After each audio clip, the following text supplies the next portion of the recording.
السلام عليكم ورحمة الله وبركاته. معكم سعد المصري، معالج الرفلكسولوجي والشياتسو والأخصائي النفسي. النهاردة إن شاء الله هنتكلم في موضوع مهم جدا جدا عند الأطفال. إيه هو الموضوع دون؟ هنتعامل النهاردة في مشكلة نوبات الغضب والعناد والتشاجر. طبعا كلنا بنشوف الأطفال سواء في المدارس أو في البيت أو في النادي دايما في حالة غضب، دايما بيتعاند مع والده، بيتعاند مع المدرس بتاعه، بيتعاند مع جيرانه، بيتخانق مع زمايله، في تشاجر مستمر. النهاردة ان شاء الله هنعرف ايه تفسير الموضوع ده كله وازاي ان احنا نقدر نعالجه. فانتم تعلمون اعزائي المشاهدين وكل ولي امر ان رغم ان الغالبية العظمى من اعراض الغضب والعناد والتشاجر في السن المبكرة بيعتبر سلوكا طبيعيا، فان العلاج بينحصر في توجيه الاباء للاسباب التربوية الواجب اتباعها في مثل هذه المواقف.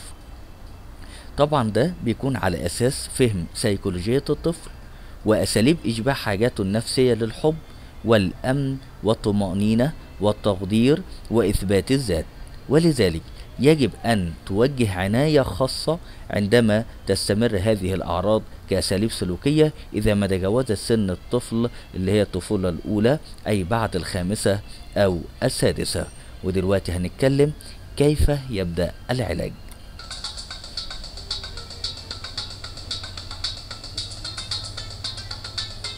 كيف يبدأ العلاج؟ النهاردة بنقول يجب أن يبدأ العلاج أولا بدراسة الحالة الصحية للطفل، فأحيانا يكون سبب سرعة الغضب والتشاجر راجع إلى اختلال في الغدة الدرقية أو الضعف العام أو سوء التغذية وغيرها من الأسباب الجسمية اللي بتؤدي إلى الغضب والتشاجر والعناد. هذا كما أن الأطفال ذوي العاهات لازم يا جماعة نعاملهم معاملة تحقق لهم الشعور بالتقدير وتعويض النقص. يعني ما ينفعش مثلا طفل متعور في عينيه او في مشكلة في عينيه وانا طول كلامي معاه اقعد ابص على المكان اللي هو مصاب بيه. طبعا اكيد اي حد مننا يصاب بالتوتر والقلق وهينفعل ويحصل تشاجر لاقل الاسباب، لكن احنا عارفين ان اللي بيتكلم معاه ده بيركز في العاهه اللي هو بيعاني منها او الكلام ده كله.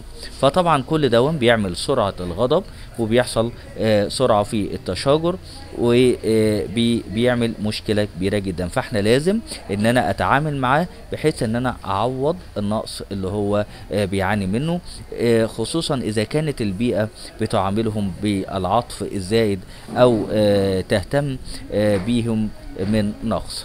كما يجب دراسة حالة الطفل النفسية، ودي مهمة جدا جدا جدا، الحالة النفسية للأطفال.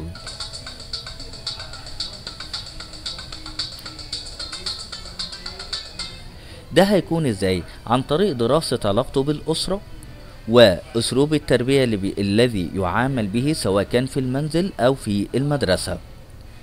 طيب حتى نكون فكرة صحيحة عن أثرها عليه ومدى ملائمتها له، كما يجب ان احنا ندرس كيف يشغل الطفل اوقات فراغه، او هل هو مرهق ارهاقا شديدا بسبب الدراسة في المدرسة وكتر الدروس الخصوصية، فما بيلاقيش وقت ان هو يريح نفسه، يلاقي وقت كده انه يستجم او الترويج عن نفسه، كما هو الحال في كثير طبعا من العائلات القلقة على مستقبل الابن. في ضوء الدراسة دي بننظم حياة الطفل وبنوجه اسرته توجيها تربويا بيحقق للطفل اشباع حاجاته النفسية واثبات وجوده وذاته باسلوب سوي بيفتح امامه مجالات للتعرف على حياة تنمي استعداداته الفطرية وقدراته ومهاراته. ده طبعا مهم جدا جدا، ولازم عشان يحصل دون في واجبات معينة للآباء لابد من اتباعها للقضاء على نوبات الغضب والعناد والتشاجر. هنعرفها دلوقتي مع بعضينا.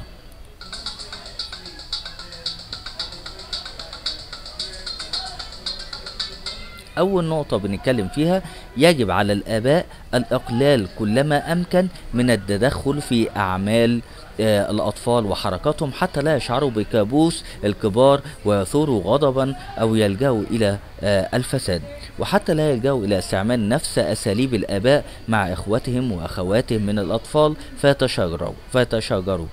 طيب دي نقطة. النقطة التانية، يجب على الآباء أن يقلعوا عن عصبيتهم وثورتهم لأتفه الأسباب أمام الأبناء، وأن يعملوا جهدهم لضبط النفس قدر الإمكان حتى لا يقلدهم الأطفال.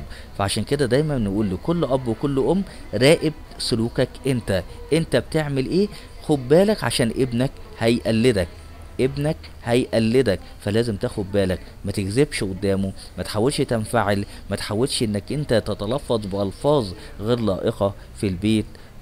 كل دون الطفل بيسجله ويبدأ ان هو يقلده، فانت خد بالك انت بتتعامل ازاي مع الطفل. طيب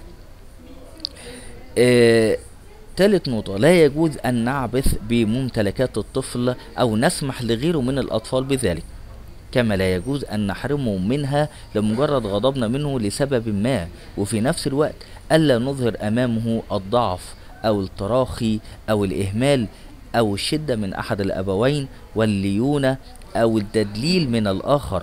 فكلما كانت سياستنا مع الأطفال ثابتة ومرنة وبدون قلق، منعنا نوبات الغضب والعناد والتشاجر عند الأطفال.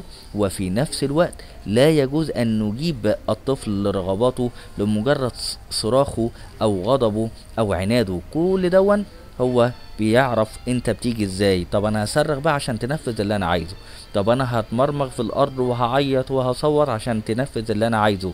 خد بالك الطفل ذكي جدا جدا، فلازم تاخد بالك كويس قوي. طيب يجب على الآباء شغل أوقات فراغ أطفالهم وتشجيعهم على اللعب مع أقرانهم ليتعلموا الأخذ والعطاء، وليستنفذوا الطاقة الجسمية الزائدة عندهم والتي زودتهم بها الطبيعة كي يتحركوا كثيرا ويتمرنوا على الحياة. سادس نقطة ودي مهمة جدا، عند تشاجر الأطفال بيحسن كلما أمكن تركهم ليحلوا مشاكلهم بأنفسهم، وإذا كانت هناك ضرورة للتدخل من الكبار فيجب أن تكون للتوجيه والنصح الهادئ دون تحيز لأحد الأطفال. وأخيرا، فإن الدراسات العلمية أثبتت أن كثيرا من حالات الغضب والعناد والتشاجر عند الأطفال مرجعها في الغالب الآباء أنفسهم، أي أن الآباء كثيرا ما يكونون مصدر هذه المشاكل بسلوكهم الذي يتسم بالحزم المبالغ فيه والسيطرة الكاملة على الطفل ورغبتهم في إطاعة أوامرهم عمياء وبثورتهم في المنزل لأتفه الأسباب. مثل هؤلاء الآباء يجب أن يدركوا أنه من الواجب إصلاح أنفسهم حتى يمكن إصلاح أبنائهم وعلاجهم من مشاكلهم النفسية والسلوكية كالغضب والعناد والتشاجر. من هنا أعزائي المشاهدين نكون وضحنا إزاي إن احنا نتعامل مع هؤلاء الأطفال. ودلوقتي هنتكلم في الحلقة اللي بعدها عن الطفل طويل اللسان. تابعونا، ما تروحوش بعيد، مع سعد المصري على اليوتيوب ومشاكل الطفل طويل اللسان.